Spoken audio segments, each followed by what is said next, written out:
Vraiment que le Seigneur a mis dans mon cœur, parce que c'est un message, c'est vraiment une parole vraiment pour les personnes qui veulent vraiment suivre Jésus.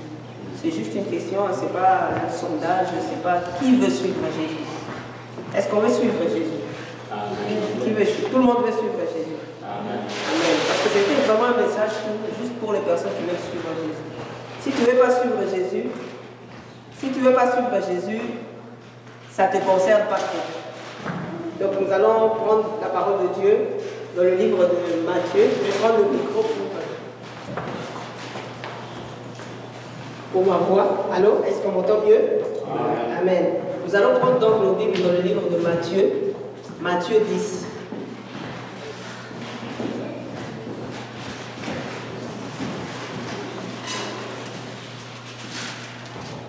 C'est long le chapitre entier, mais bon, je vais le lire, là je vais voir vraiment les versets qui nous intéressent.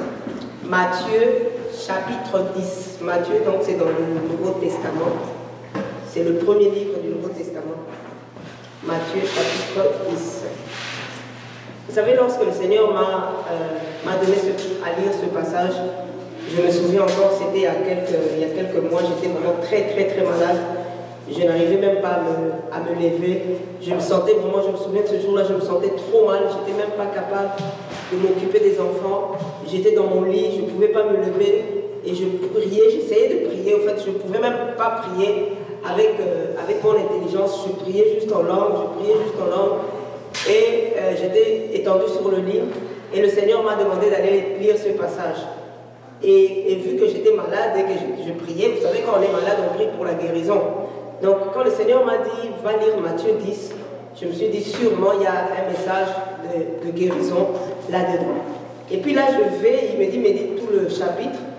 Là, j'essaie quand même de lire, je me sentais vraiment pas bien avec le vertige, mais j'essayais vraiment de lire tout le chapitre entier. Ça parlait même pas de guérison. J'ai dit, mais Seigneur, je me sens mal.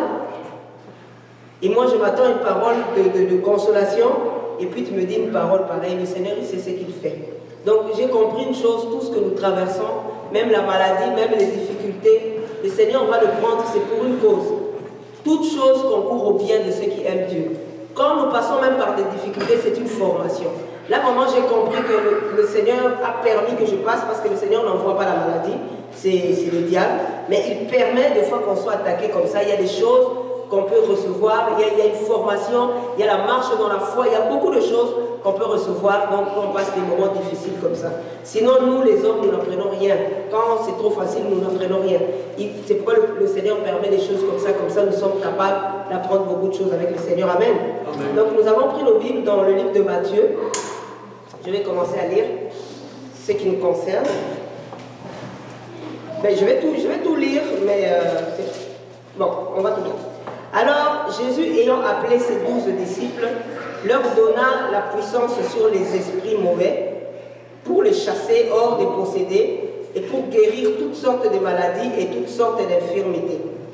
Bon, ici, on cite les noms des disciples, mais bon, on n'a pas besoin de ça. Directement, je vais au verset 7. Et quand vous serez partis, prêchez en disant, le royaume des cieux est proche. Guérissez les malades, rendez net les lépreux, ressuscitez les morts, chassez les démons hors des possédés, vous l'avez reçu gratuitement, donnez-le gratuitement. Ne faites provision ni d'or, ni d'argent, ni de monnaie dans vos ceintures. ni de sac pour le voyage, ni de 2 robes, ni de souliers, ni de bâtons, car l'ouvrier est digne de sa nourriture. Et dans quelque ville ou bourgade que vous entriez, informez-vous qui y est digne de vous loger, et demeurez chez lui jusqu'à ce que vous partiez de là. Et quand vous entrerez dans quelque maison, saluez-la. Et si cette maison en est digne, que votre paix vienne sur elle, mais si elle n'en est pas digne, que votre paix retourne à vous. Mais lorsque quelqu'un ne vous recevra point et n'écoutera point vos paroles, secouez en partant dans cette maison ou de cette ville la poussière de vos pieds. Je vous dis en vérité que ceux du pays de Sodome et de Gomorrhe seront traités moins rigoureusement au jour du jugement que cette ville-là. Voici, je vous envoie, ça c'est là vraiment que ça commence à nous concerner beaucoup. Voici, je vous envoie comme des brebis au milieu des loups. Soyez donc prudents comme des serpents et simples comme des colombes. Et donnez-vous en garde des hommes, car ils vous livreront au consistoire et vous fouetteront dans leur synagogue. Et vous serez menés devant les gouverneurs et même devant les rois à cause de moi, pour leur rendre témoignage de moi, de même qu'aux nations. Mais quand ils vous livreront, ne soyez pas en peine de ce que vous aurez à dire, ni comment vous parlerez, parce qu'il vous sera donné dans ce moment-là ce que vous aurez à dire. Car ce n'est pas vous qui parlerez, mais c'est l'Esprit de votre Père qui parlera pour vous. Or, le frère livrera son frère à la mort, et le père son enfant, et les enfants s'élèveront contre leur père, et leur mère, et les feront mourir. Et vous serez haïs de tous à cause de mon nom. Mais quiconque persévérera jusqu'à la fin sera sauvé. Or, quand ils vous persécuteront dans une ville, fouillez dans une autre. Car en vérité, je vous dis que vous n'aurez pas achevé de parcourir toutes les villes d'Israël que le Fils de l'homme ne soit venu. Le disciple n'est point au-dessus du maître, ni le serviteur au-dessus de son Seigneur. Il suffit au disciple d'être comme son maître et au serviteur comme son Seigneur. S'ils ont appelé le père de famille Belzéboul, combien plus appelleront-ils ainsi ses domestiques? Ne les craignez donc point. Or, il n'y a rien de caché qui ne se découvre, ni rien de secret qui ne vienne à être connu. Ce que je vous dis dans les ténèbres, dites-le dans la lumière, et ce que je vous dis à l'oreille, prêchez-les sur les maisons ou sur les toits. Et ne craignez point ceux qui tuent le corps et qui ne peuvent point tuer l'âme, mais plutôt craignez celui qui peut perdre l'âme et le corps en les jetant à la géhenne. Ne vend-on pas 2 passereaux pour un sou, et cependant aucun d'eux ne tombe point en terre sans la volonté de votre Père. Et les cheveux même de votre tête vous sont comptés. Ne craignez donc point, vous valez mieux que beaucoup de passereaux. Quiconque donc me confessera devant les hommes, je le confesserai aussi devant le nom de mon Père qui est aux cieux.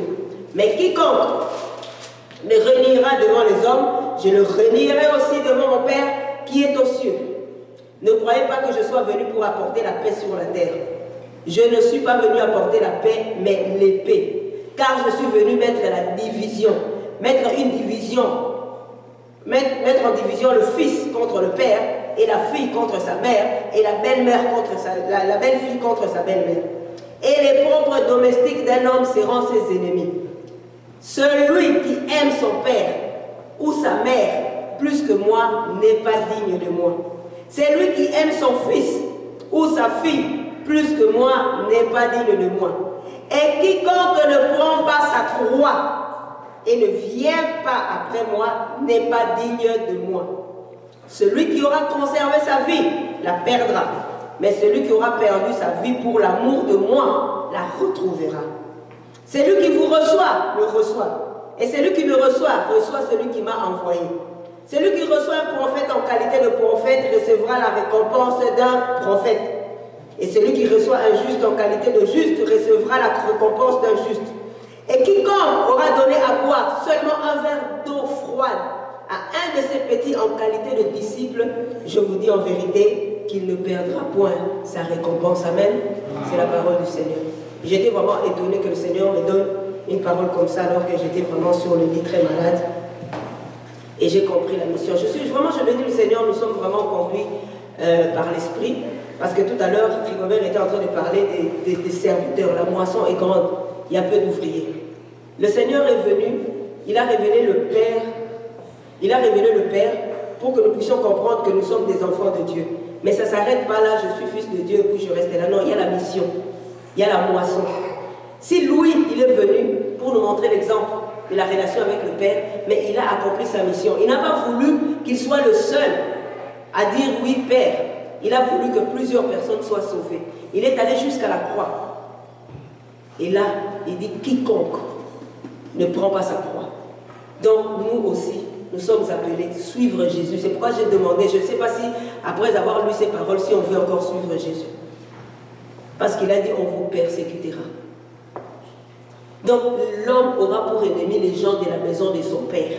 Donc tes frères, même biologiques, peuvent devenir tes ennemis à cause de Jésus. Mais est-ce qu'on veut toujours suivre Jésus? Suivre Jésus. Est-ce qu'on veut toujours suivre Jésus? Vous savez, on peut se dire, vous savez, on est habitué, hein, en Occident, on est dans les pays libres. Hein, on a cette mentalité-là toujours de dire je suis libre, moi je veux ça, moi je veux ça. On peut dire qu'on est libre, oui, on est libre. Il y en a qui peuvent faire le choix de suivre Jésus. Il y en a qui peuvent dire moi je ne veux pas suivre Jésus. Mais il a dit une chose très importante, le Fils de l'homme va revenir. Tu décides de ne pas suivre Jésus, ok, tu es libre, mais sache qu'il revient. Qu'est-ce qui va t'arriver quand il ne va pas revenir? C'est sûr que c'est difficile. Ce n'est pas toujours évident de suivre Jésus. Il y a des difficultés. C'est pourquoi beaucoup de chrétiens, en fait, on vient dans les assemblées, on écoute la parole, on danse, on chante, on prêche, on a des titres pompeux, mais peu suivent Jésus en réalité. Parce que suivre Jésus, on a dit quiconque porter. Donc, tu dois porter ta croix. Si tu ne portes pas ta croix, tu n'es pas digne. La croix, c'est la mort. On n'aime pas parler de la mort, mais la croix, c'est la mort. Donc, tu meurs en toi. Donc, ce n'est plus tes désirs, ce n'est plus tes besoins, ce n'est plus ta personnalité, c'est Jésus. Et ça, je peux vous assurer qu'il y en a peu qui portent leur croix. On veut venir à l'église, on veut prier, on veut que Dieu nous donne des choses, on veut être dans le confort. La croix, ce n'est pas confortable. Souvenez-vous de Jésus. À un moment donné, il a porté sa croix, il n'en pouvait plus. On a appelé quelqu'un pour l'aider. Mais cette personne-là n'était pas capable aussi non plus parce que la croix, c'est personnel. Il ne peut pas porter la croix de Jésus. Ce monsieur-là, je ne sais pas qu'est-ce qui lui est arrivé, mais porter la croix de Jésus, c'est quelque chose. Chacun a sa croix. Mais beaucoup de chrétiens ne veulent pas. Les gens veulent venir à l'église. Les gens veulent qu'on les appelle chrétiens. J'ai découvert une chose terrible. J'ai dit, waouh, on s'appelle chrétien comme ça, on ne réalise même pas le sens du mot. Il y en a qui ont peur d'être appelés disciples, ils préfèrent s'appeler chrétiens. Moi, j'ai découvert qu'il vaut mieux même qu'on m'appelle disciple que chrétien. Parce que les premiers chrétiens, quand on les a appelés chrétiens à Antioche, ils étaient d'abord des disciples. Eux, ils n'ont jamais dit qu'on est des chrétiens. Ils étaient des disciples. Un disciple, moi, ça veut dire que je suis en train de suivre. Donc, ça veut dire que si je traîne un peu ou bien si je fais des erreurs, c'est normal. J'ai un maître, je suis en train de suivre. Mais chrétien, ça veut dire que tu es devenu comme Christ. Quelque part, la parole nous dit, tout disciple accompli est comme son maître. Donc, ça veut dire, quand on dit de quelqu'un qu'il est chrétien, ça veut dire que, dans le vrai sens du mot, ça veut dire que c'est un disciple accompli. Il est en tout point. Mais regardez le maître, comment il a marché. Le maître est venu. C'était Dieu, le créateur même de l'homme. L'homme a craché sur lui, sur le visage, il n'a rien dit. Est-ce que tu es comme Jésus? Est-ce que nous sommes vraiment comme Jésus? Est-ce que nous suivons vraiment Jésus? C'est vraiment terrible. Quand je méditais là-dessus, j'ai dit, est-ce que nous suivons Jésus? Il a dit de porter la croix. Donc tu meurs. Mais aujourd'hui, est-ce que nous sommes vraiment morts? Il y en a qui sont dans le sommeil, ils ont pris des somnifères. Il y en a qui sont dans le coma. Vous savez, même le coma, ce n'est pas la mort. Hein. Il y a des sursauts. Dans le coma, des fois, les personnes qui sortent du coma, des fois, ils disent, oui, je me souviens, j'avais entendu quelque chose. Donc, ça veut dire que tu n'étais pas mort. Il y en a qui ont pris des somnifères. Ils sont juste un peu endormis. ils ont pris des sédatifs, mais beaucoup de chrétiens ne sont pas morts. Écoutez les chrétiens. Oh, moi, on ne peut pas me parler comme ça, ma personnalité. Mais le maître, il a supporté n'importe quoi. Mais nous, nous avons nos personnalités. Nous ne sommes pas morts, nous sommes trop vivants. Parce que quand on parle de la croix, c'est vraiment le renoncement, c'est ça ce que je cherchais. Tu renonces à toi-même, à ce que tu es. Juste pour Jésus. Juste pour Jésus, il a renoncé, la Bible dit qu'il a renoncé à la gloire qu'il avait dans le ciel. Alors qu'il était Dieu, il n'a pas regardé comme une proie à arracher, d'être appelé l'égal de Dieu. Il s'est dépouillé. Mais nous, on a du mal à nous dépouiller. Nous avons nos personnalités. Un homme ne peut pas me parler comme ça. Une femme ne peut pas me parler comme ça. On t'écrase un tout petit peu le bout de l'orteil. Je ne fais plus l'œuvre de Dieu. Mais Jésus, il n'a pas regardé à tout ça. Il est allé jusqu'à la croix. Amen. Mais nous sommes prêts même des fois à abandonner parce que quelqu'un m'a regardé, je ne sais pas comment. Quelqu'un m'a parlé, quelqu'un m'a critiqué. Mais c'est ce qu'il est en train de dire. On vous mènera devant les gouverneurs. Tu auras pour ennemi les gens de ta maison. Tu seras haï à cause du nom de Jésus. Tout à l'heure, j'étais dans la joie. Papa David disait, ils étaient dans la prison à cause de Jésus. Voilà les gens qui sont morts. Voilà les gens qui ont compris la mission. Si l'apôtre Paul avait lâché, est-ce qu'on aurait eu cette Bible? Mais nous sommes prêts à lâcher même pour des broutilles, des bêtises, des choses qu'on peut surmonter. C'est quoi un disciple? C'est quelqu'un qui surmonte. C'est quoi un disciple? C'est quelqu'un qui est comme Jésus. Jésus aurait pu lâcher il y a longtemps. Imaginez-vous à Gethsemane, il savait qu'est-ce qu'il allait endurer. Il a commencé à avoir des angoisses. Il a commencé à prier, il transpirait. Sa transpiration s'est transformée en grumeaux de sang à cause de l'angoisse qu'il avait. Mais il a osé dire, non pas ma volonté, mais ta volonté. Mais nous les chrétiens, non pas ta volonté, mais ma volonté. C'est comme ça que nous fonctionnons. Est-ce que nous suivons Jésus? Nous avons dit ici que nous suivons Jésus. Réfléchissons un peu. Est-ce que nous suivons véritablement Jésus? Des chrétiens dans le coma, qui ne sont pas morts. Écoutez les langages. Il y a des gens qui disent, ah, tu m'as fait ça lorsque j'étais. Un mort ne peut pas dire ça lorsque j'étais. Donc ça veut dire que tu es encore. Est-ce que vous avez déjà vu dans un salon funéraire, un mort s'est réveillé et puis commence à dire, ah, toi tu es venu à mon deuil lorsque j'étais vivant? Non, s'il fait ça, ça veut dire qu'il n'est pas mort. Donc les gens qui sursautent comme ça, ils ne sont pas morts. Et beaucoup de chrétiens nous sont comme ça. Si on nous connectait, vous savez, quand quelqu'un est dans le coma à l'hôpital, il y a un genre d'écran là qui montre l'état de la personne. Ça fait comme, quand ça fait la ligne, ça veut dire vraiment que c'est fini et puis ça. Nous là, si on nous connectait cet écran là, on verrait, c'est encore comme ça. On est trop vivants. Nous ne suivons pas Jésus. Suivre Jésus, c'est la mort. Suivre Jésus, c'est supporter les choses, mais de voir seulement la mission. Suivre Jésus, c'est supporter les injures. C'est supporter. Vous savez, Jésus revient bientôt et le diable aussi a accéléré. Parce que là, maintenant, là, on est en train d'établir le gouvernement de l'Antéchrist. Le gouvernement mondial. Le nouvel ordre mondial. Donc, de plus en plus, les choses se corsent. Et vous savez que c'est le diable qui tient ce monde. Toutes les lois qui seront votées, toutes les mesures qui seront prises, ça sera contre les chrétiens. C'est selon si on va lire, si vous avez le temps de lire Psaume 2, David avait prophétisé. Pourquoi ce tumulte contre le oint de Dieu? Les rois de la terre se sont réunis, c'est ce que nous sommes en train de vivre. Donc tous les rois de la terre se sont réunis, ils sont contre Jésus. C'est pourquoi ils sont en train de faire des lois contre Jésus. Les gens qui sont en train d'exécuter ces lois, il y en a peu qui savent qu'au fait, en réalité, c'est contre Jésus. C'est pourquoi on permet aux femmes de se marier entre femmes. Bientôt maintenant, on va permettre, il y a une demande de se marier même avec des enfants. Il y a même une femme dernièrement qui s'est mariée avec elle-même parce qu'elle ne trouve personne. En Inde, on a dit, bon, maintenant il y a un troisième genre, donc tu n'es ni fille ni garçon. Donc de plus en plus, vous voyez qu'on se lève contre la loi de Dieu. Mais les gens pensent que c'est anodin. Non, il y a des gens qui sont là, ils sont là contre, donc les rois de la terre sont réunis contre Jésus. Et là, ils sont en train de préparer la guerre. Sachez-le bien, il y a la troisième guerre mondiale qui s'en vient. Je ne sais pas si on sera parti avant ou après. Donc ça se corse. Ce n'est pas de la blague. Ils vont souvent dans l'espace. Dans l'espace. Vous allez, si vous allez vérifier bien, la plupart des gens qui vont dans l'espace, la plupart sont des francs-maçons. Ils préparent la guerre contre Jésus. Puisqu'ils savent que la Bible dit Jésus, ils sont en train de préparer même dans l'espace la guerre contre Jésus.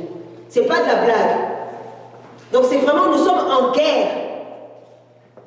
Si tu te dis chrétien, si tu te dis que tu fuis Jésus, tu dois savoir quel est ton camp. Il n'y a pas de juste milieu. C'est ça le problème avec nous les chrétiens. On aime la tiédeur. On aime être un pied dedans, un pied dehors. On aime garder, je ne sais pas comment l'expliquer, mais Jésus dit que où tu es chaud, où tu es froid. Donc où tu suis Jésus, où c'est Babylone que tu suis. Même si tu n'as pas envie de suivre Babylone, mais quand tu ne suis pas Jésus, c'est Babylone. Les gens sont en train d'attendre le signe, parce qu'on nous a dit que quand l'Antéchrist va venir, il y aura le signe 666 sur le front et sur la main droite. Les gens pensent que ça doit être un signe. Il y a déjà le signe. Il y a déjà des gens qui ont déjà le signe. Parce que quand on dit que le signe sera sur ton front, ça veut dire que ta pensée. Beaucoup de gens, ils ont la pensée de Babylone. C'est déjà fini. Ils ont déjà plaqué le 666. 666, la main. Ça veut dire que les actions que tu es en train de faire. Donc, qu'est-ce que Babylone fait? Il pervertit la pensée des gens. Les gens ne pensent pas selon la parole. Et Babylone, c'est tout le contraire de la parole de Dieu. Des fois, c'est subtil. Des fois, on peut le voir. Quand on parle de l'homosexualité, on sait directement. Mais il y a beaucoup de choses subtiles. Il manipule la pensée. Voilà, c'est ça. Il manipule la pensée. Par les écoles, c'est des choses. Il y a certaines choses que l'on enseigne à l'école. C'est pour pervertir la pensée, pour que les gens s'éloignent de la pensée de Dieu. Il y a la musique. Il y a plein de choses. Il y a les médias. Il y a plein de choses que nous rencontrons qui font que les gens ont la pensée déviée de Dieu. C'est pourquoi Dieu nous dit dans Romains 12, il dit ne vous conformez pas, voilà, ne vous conformez pas au siècle présent. Soyez renouvelés dans votre intelligence afin de discerner quelle est la volonté de Dieu, parce que ce n'est pas toujours évident. Beaucoup de chrétiens font des choses qui ne sont pas correctes parce que le renouvellement n'est pas là. Donc ce n'est pas de la blague. Ce n'est pas de la blague, il faut vraiment suivre Jésus. Si tu ne suis pas Jésus, tu suis Babylone. Il faut réfléchir à ton sort lorsqu'il viendra. Parce que tout se met en place. Donc quand l'Antéchrist accélère, ça veut dire que Jésus revient. Donc ce n'est pas de la blague. Même vous les enfants. Qui a dit que pour servir le Seigneur, il faut être adulte? Qui a dit ça? Vous attendez quoi? Vous attendez quoi pour suivre Jésus? Vous pensez quoi? Quand Jésus viendra, il dira non, lui c'est le fils de tel, je le prends. Ça ne marche pas comme ça. C'est personnel. Il faut faire très attention. Vous devez réfléchir, vous devez penser à ça. Il y a des enfants aussi en enfer, tout comme il y a des enfants au ciel. Lorsque le Seigneur est venu, et que l'arche, lorsqu'il y a eu le déluge, voilà, c'est ce que je cherchais, lorsqu'il y a eu le déluge, c'est juste la famille de Noé qui était sauvée. Et les autres familles, là, il n'y avait pas d'enfants, il n'y avait pas de jeunes, il y avait des jeunes, ils ont péri. Lorsque Sodome et Gomorrhe a été brûlé, il y avait des jeunes aussi. La Bible dit d'ailleurs même qu'à Sodome et Gomorrhe, même les jeunes étaient portés au mal. Ils ont péri. Qui vous dit que l'affaire de Dieu, c'est l'affaire? C'est Dieu qui vous a créé. L'affaire de Dieu, ce n'est pas l'affaire des parents. Dieu n'est pas venu ici se révéler comme un grand-père. Dieu n'est pas un grand-père, c'est un père. Donc vous devez être, il doit être aussi votre père. Il n'est pas le grand-père. Il n'a jamais parlé de ça. Même dans la Bible, si vous suivez toute l'ancienne alliance, quand on explique les choses, on parle toujours des pères. Il s'est couché avec ses pères. Même si c'était un ancêtre de plusieurs générations, on parle fils de David, mais ce n'est pas son père direct. On ne parle pas de grand-père, d'arrière-grand-père. Le père. Dieu est venu comme ça. Donc vous les enfants là, vraiment je vous interpelle, je vous ai vraiment à cœur. Vous devez comprendre. L'affaire de Dieu là, ce n'est pas l'affaire juste des adultes. Vous avez tous été créés par Dieu.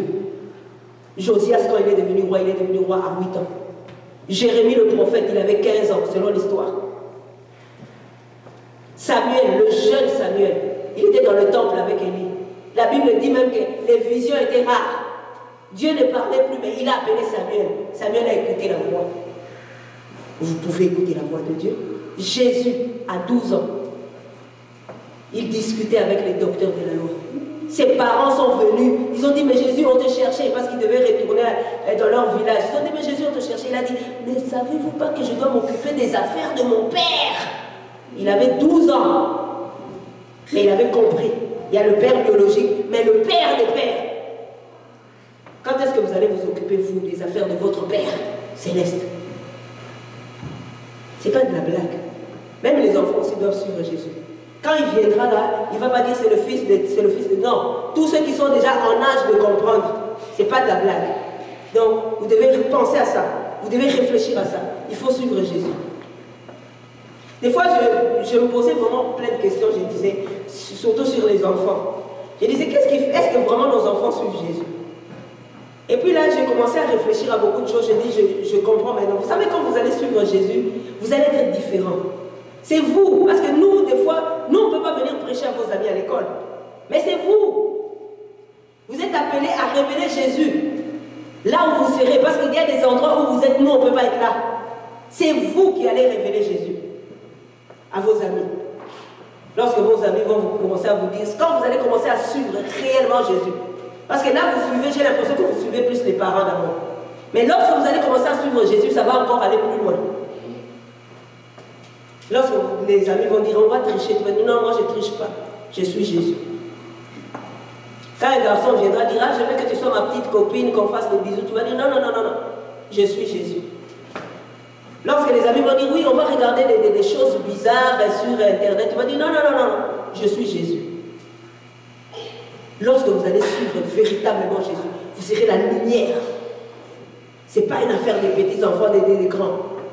Donc c'est le temps, parce que Jésus revient. C'est le temps de réfléchir, les amis. Suivre Jésus. Que le Seigneur nous fasse vraiment grâce. Nous devons suivre Jésus. Nous devons porter notre croix.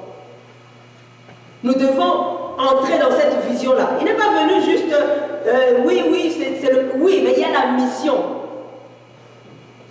Et les choses se corsent, les amis. Les choses se corsent. Il dit, on aura des ennemis. Mettez-vous en garde, les hommes. Vous serez haïs à cause de mon nom.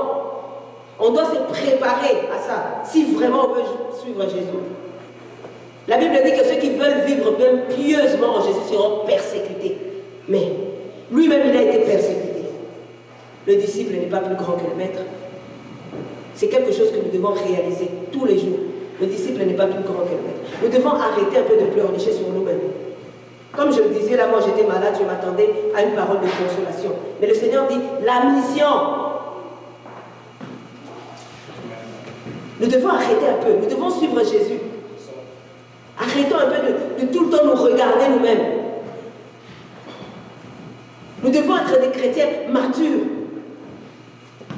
On ne peut pas rester seulement au stade de bébé. C'est pour ça que ça ne marche pas. Regardez, même dans cette ville de Montréal, le travail qu'il y a à faire. Combien de gens sont perdus? Même ceux qui sont dans les églises, ils sont perdus.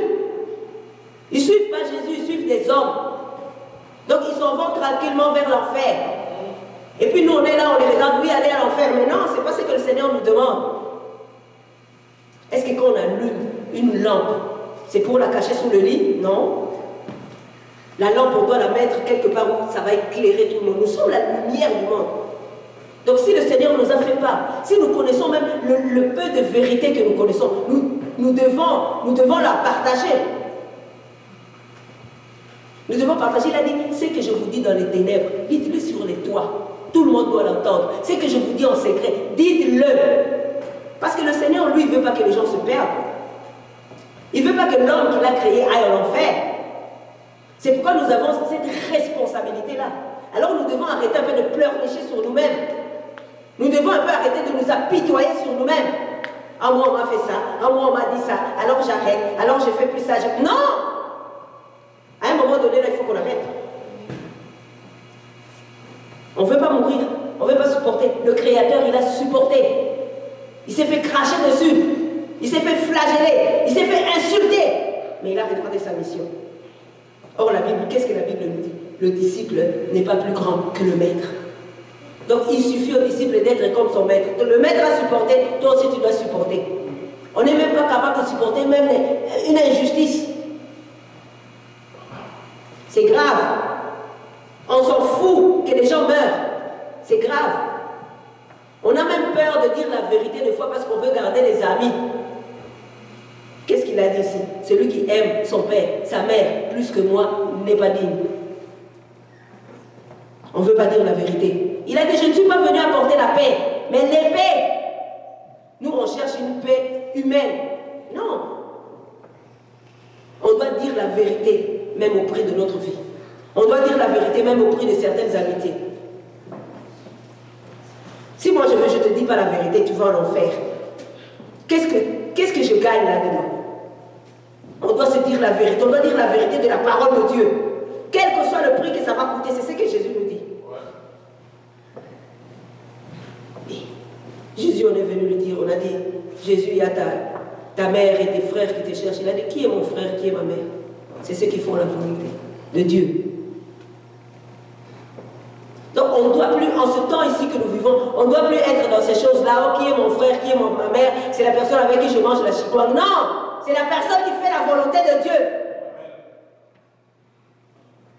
Ce n'est plus le temps des bagatelles. Ce n'est plus le temps de traîner les pieds. C'est le temps vraiment de prendre la décision. Est-ce que je veux suivre Jésus? Avec ce que ça implique. Mais la couronne est là. Il revient. Mais il faut vraiment qu'on soit conscient du temps que nous sommes en train de vivre. Le maître revient. C'est grave. Le maître revient. Il a laissé les ordres. Chassez les démons. Guérissez les malades. Faites ceci, faites cela. Quand il viendra, est-ce qu'il me trouvera dans cette position? Est-ce que je l'ai fait? Est-ce que j'ai obéi? Vous savez, c'est la désobéissance. Si on ne chasse pas les démons. Si on ne dit pas la vérité, c'est la désobéissance. Parce que c'est un ordre. Il a dit, guérissez. Donnez gratuitement. Aujourd'hui, beaucoup de gens ne suivent pas Jésus. Ne suivez pas les titres. Les bishops, les pasteurs, ils ne donnent pas gratuitement, ils n'obéissent pas à l'ordre du Seigneur. Mais il revient. Donc, ce n'est pas des disciples. Faites très attention. Ne soyez pas impressionnés. Ne soyez pas impressionnés. Le temps vraiment que nous sommes en train de vivre, ce n'est même plus le temps de courir derrière ces choses-là. Vous savez, une chose qui m'a toujours impressionné quand je lis la parabole des 10 vierges, dans Matthieu 25, la Bible dit qu'une voix cria. Donc c'était la nuit, tout le monde était endormi. Une voix cria, voici l'époux.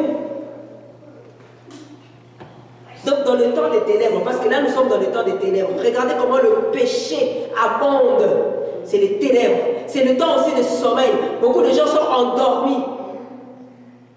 Nous sommes vraiment dans la situation de Matthieu 25. Mais la Bible dit maintenant qu'une voix cria. Voici l'époux. Donc, quand la Bible dit une voix cria, ça veut dire maintenant là, l'époux revient. On n'a plus de temps à regarder c'est qui cette voix. Le problème, c'est le message. Voici l'époux. Il n'y a plus d'affaire à savoir, mais cette voix-là, est-ce que c'est un évangéliste? Est-ce que c'est un docteur? Non, une voix. Est-ce que c'est un homme? Est-ce que c'est une femme? Non, voici l'époux. Est-ce qu'il est grand? Est-ce qu'il est petit? Non, le problème c'est le message. Voici l'époux. Ce n'est plus le temps de chercher des titres. C'est le temps de donner le message. Voici l'époux. Une voix criait dans la nuit. On n'en a rien à cirer. C'est quoi? C'est qui la personne? Juste une voix. Parce qu'on est dans les ténèbres. On est dans les ténèbres. Le Seigneur a besoin de voix qui vont dire voici l'époux. Et ce n'est pas un message populaire. Voici l'époux. Actuellement, là, ce n'est pas ce que les gens veulent entendre. Les gens veulent entendre tu auras une grande maison. Tu auras des voitures. Tu iras, je ne sais pas moi. Pour ceux qui sont en Afrique, tu iras en Europe.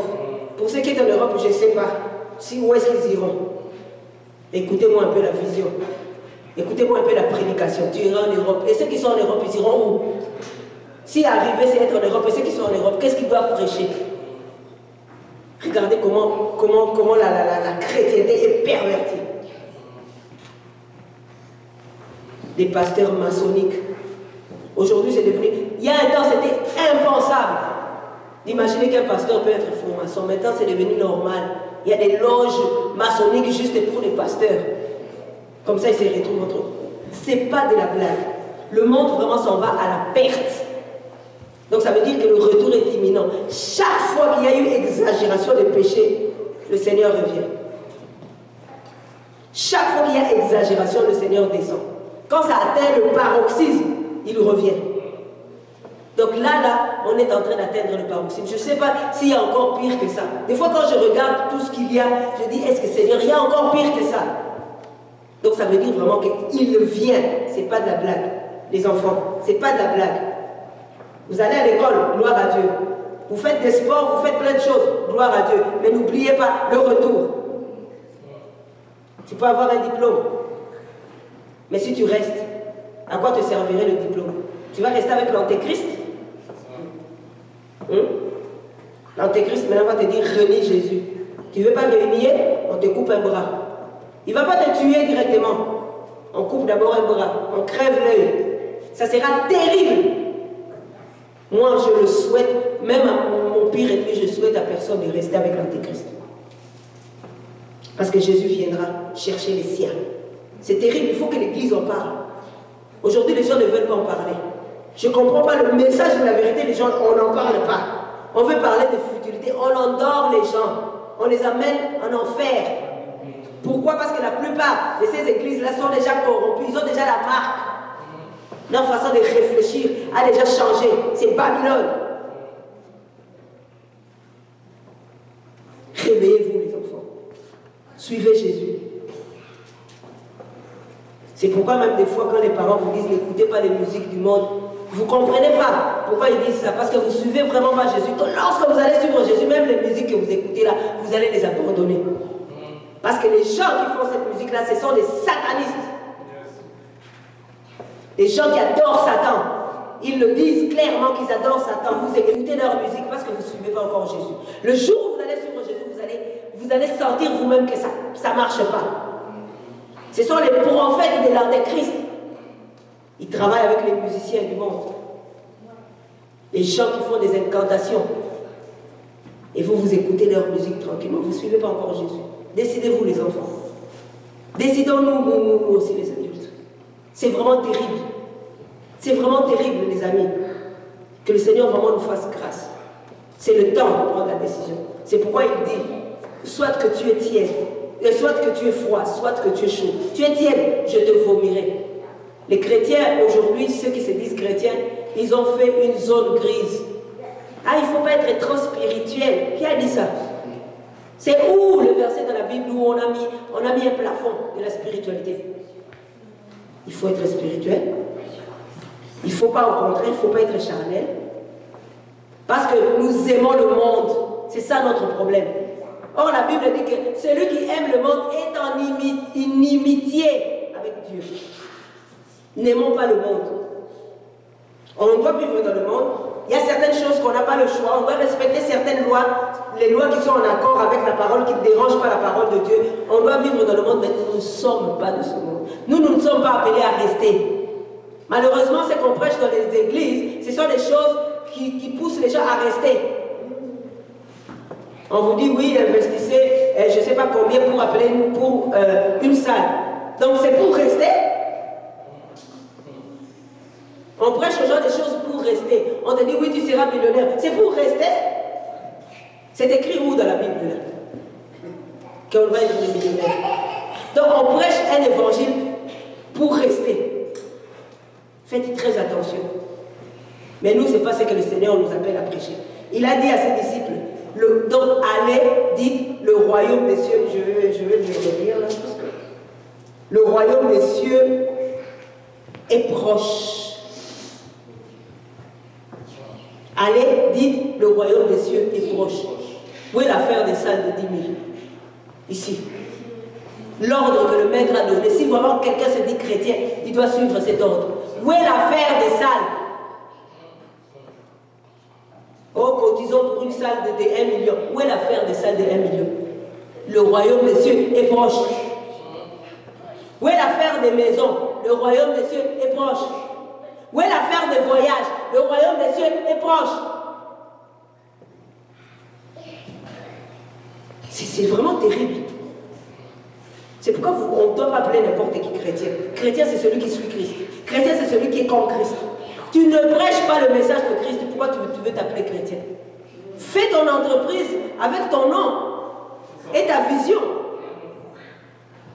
Il y a des gens qui le font. Mais pourquoi dire Christ et puis ne pas prêcher le message de Christ? Le message de Christ, c'est le royaume des cieux est proche. Voici les coups. Point. Il n'y a pas d'autre chose. Donc quand ça prêche autre chose, ce n'est pas Christ. Où est l'affaire de leadership? Est-ce qu'on a entendu l'ordre? Parce que là, c'est là qu'il donnait l'ordre à ses disciples. Où est l'affaire de leadership là-dedans? Est-ce qu'on a entendu une affaire de leadership? Rien. On a entendu une affaire de conférence, de convention? Rien. Le royaume des cieux est proche. C'est ça le message. Il n'y a pas d'autre chose. Comment que le Seigneur nous fasse grâce? Suivre Jésus.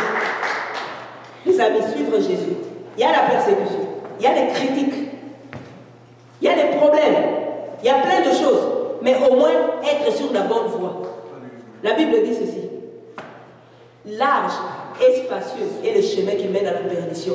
Beaucoup de gens y vont. Tu es à l'aise. Tu n'es pas persécuté, mais tu vas à la perdition. Mais la Bible dit que resserré et étroit est le chemin qui mène au ciel. Mais peu de gens y vont. C'est un choix. Ce que j'aime avec Dieu, Dieu n'est pas un dictateur. Il te dit qu'est-ce qu'il y a et tu fais ton choix. Si tu fais ton choix, écoute, après ça ne va pas pleurer. Tu sais, il y a des gens qui ne veulent pas faire le bon choix et puis qui s'attendent à avoir je ne sais quoi à la fin. Non, c'est lui qui persévérera jusqu'à la fin, sera sauvé. Il y en a qui pensent que oui, je vais à l'église, j'ai accepté un jour Jésus, j'ai répété 2-3 phrases et puis c'est fini jusqu'à la fin. Non, la Bible nous parle de la persévérance. Donc ça veut dire surmonter les obstacles. Celui qui persévérera jusqu'à la fin sera sauvé. C'est grave. Ce n'est pas ce que nous a dit. Ce n'est pas ce que nous avons enseigné. On nous a enseigné que c'était juste comme ça. Non. C'est lui qui persévérera jusqu'à la fin. Et c'est lui qui va aimer sa vie.